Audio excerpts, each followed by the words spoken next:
పవన్ కళ్యాణ్ గారు పార్టీ పెట్టినప్పుడు తిరుపతిలో నాగబాబు గారు మీటింగ్ పెట్టాడు మెగా అభిమానులతో. మేము అన్నయ్య అన్నమాలు ఉన్నాము, తమ్ముడు పార్టీ పెట్టినా అది తన ఇష్టం, మాకు అతనికి సంబంధం లేదంటే అభిమానులు అప్పుడు మాట్లాడాడు. ఎలక్షన్ ముందర ఉత్తరాంధ్ర వెళ్ళి జనసేనకి సపోర్ట్ చేస్తేనే వాడు మెగా అభిమాని, సపోర్ట్ చేయని ఎవరైనా సరే మెగా అభిమాని కాదన్నట్టుగా మాట్లాడారు. ఇప్పుడు అదే మెగా అభిమానులు అసెంబ్లీ శాస్త్రిగా చిరంజీవి గారిని అగౌరవపరిచే విధంగా బాలకృష్ణ గారు మాట్లాడితే వాళ్ళు రగిలిపోతున్నారు. మరి ఈయన ఎందుకు ఖండించట్లేదు?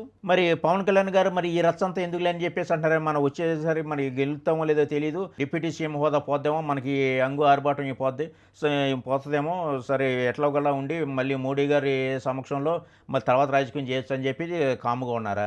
ఎంత ఇదైనా కానీ సొంత అన్నయ్యని ఈ రకంగా మాట్లాడి చేస్తే దాన్ని ఖండించకపోవడం ఎంతవరకు కరెక్టు? అంతకుముందు ఎలక్షన్ ముందు 2019 ఎలక్షన్ ముందు మా తల్లిని తిట్టిన వాళ్ళని మోకాళ్ళ మీద కూర్చోబెడతాం ఏం చెప్పేస్తున్నారు. మరి అట్లా మాట్లాడిన వ్యక్తులు మళ్ళీ వీళ్ళతో పొత్తు పెట్టినారు. వీళ్ళతో పొత్తు పెట్టినందుకు గాను మళ్ళీ చిరంజీవి గారిని అన్నెసరీగా మాట్లాడారు బాలకృష్ణ గారు. దీన్ని ఖండించకపోవడం ఎంతవరకు కరెక్టు?